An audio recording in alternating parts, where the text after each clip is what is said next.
अगर आपने अभी तक हमारा चैनल सब्सक्राइब नहीं किया तो अभी सब्सक्राइब करें और बेल आइकॉन को क्लिक करके हमारी लेटेस्ट वीडियोस के बारे में अपडेट जानें। राजस्थान में ऑपरेशन लोटस की तैयारी। अब सचिन पायलट ने खोल दिया मोर्चा। करीब 25 विधायकों के साथ दिल्ली में पायलट। राजस्थान सरकार पर गहराया संकट। मध्य प्रदेश के बाद अब राजस्थान में कांग्रेस की सरकार खतरे में दिखाई दे रही है। कमलनाथ के बाद अब अशोक गहलोत को कुर्सी जाने का डर सता रहा है।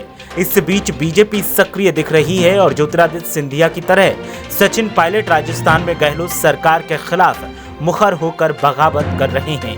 एक तरफ अशोक गहलोत सरकार को सुरक्षित करने का दावा कर रहे हैं, वहीं इस बीच सूत्रों से मिली खबर के मुताबिक सचिन पायलट करीब 25 विधायकों के साथ दिल्ली आ गए हैं और एक होटल में कमरा बुक कर लिया है जहां वो रुके हुए हैं।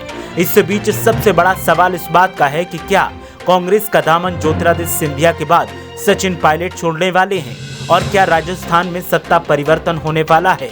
बीजेपी भले ही सामने आकर बोलने को तैयार ना हो, लेकिन अंदर खाने बीजेपी खेमा काफी सक्रिय दिख रहा है और बीजेपी की सक्रियता बताती है कि राजस्थान में कुछ बड़ा होने वाला है। वहीं सचिन पायलट की बगावत साफ बताती है कि उनको भी अब बड़े पद की चाहत है। ये बगावत उसी दिन से दिख रही है जिस दिन राजस्थान में सरकार बनी थी। सचिन पायलट भी मुख्यमंत्री बनना चाहते थे और उनके समर्थकों ने जमकर प्रदर्शन भी किया था, लेकिन राज्य में दूसरे नंबर का मुखिया सचिन पायलट को बनाया गया था। ठीक वैसा ही हाल मध्य प्रदेश में दिखा, जहां ज्योतिरादित्य सिंधिया को कमान देने की मांग की गई थी, लेकिन उन्हें कमान नहीं मिली और जो हुआ बाद में वो सब ने देखा। अब वही हाल राजस्थान में दिख रहा है। बताया जा रहा है कि सचिन पायलट एसओजी की एफआईआर में सरकार गिराने की साजिश में उन पर निशाना साधने से खफा हैं। इस बीच कांग्रेस ने उन 3 निर्दलीय विधायकों की संबद्धता समाप्त कर दी है जिन पर सरकार गिराने की कोशिशों का आरोप लगा था। अब ये तीनों सुरेश टांक, खुशबीर जोजावर और ओम प्रकाश हुड्डा गहलोत सरकार को समर्थन दे रहे थे, लेकिन अब दूर हैं। एसओजी ने तीनों के खिलाफ खरीद फरोख्त मामले में केस दर्ज कर लिया है। तीनों पर आरोप है कि सरकार गिराने के विधायकों की खरीद फरोख्त की कोशिश की।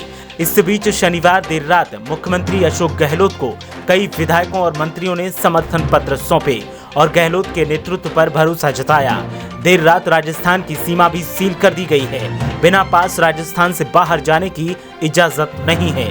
हालांकि सरकार ने कोरोना संक्रमण को सीमा सील करने की वजह बताया, लेकिन माना जा रहा है कि मौजूदा राजनीतिक घटनाक्रम को देखकर विधायकों के बाहर जाने की आशंका में फैसला किया गया है। एसओजी की एफआईआर के बाद अब राजस्थान में सियासी संकट गहराता जा रहा है। एक तरफ अशोक गहलोत सीमा सील कर खुद को सुरक्षित करने में लगे हैं, वहीं दूसरी तरफ सचिन पायलट दिल्ली में डेरा डाले हुए हैं। साथ ही बीजेपी के अंदर खाने से भी बड़ी खबर निकलकर सामने आ रही है। बीजेपी का कहना है कि गहलोत गलतफहमी का शिकार हैं। अगर बीजेपी चाहे तो कभी भी सरकार बना सकती है। ये सूत्रों से मिली खबर के हवाले से हम आपको बता रहे हैं। अब देखना ये है कि क्या सचिन पायलट पाला बदलते हैं या फिर कांग्रेस उनको साधने के लिए अशोक गहलोत को कुर्सी से रिप्लेस कर देती है। आगामी वक्त में राजस्थान का सियासी घटनाक्रम देखना बेहद दिलचस्प होगा। ब्यूरो रिपोर्ट, मीडिया हलचल।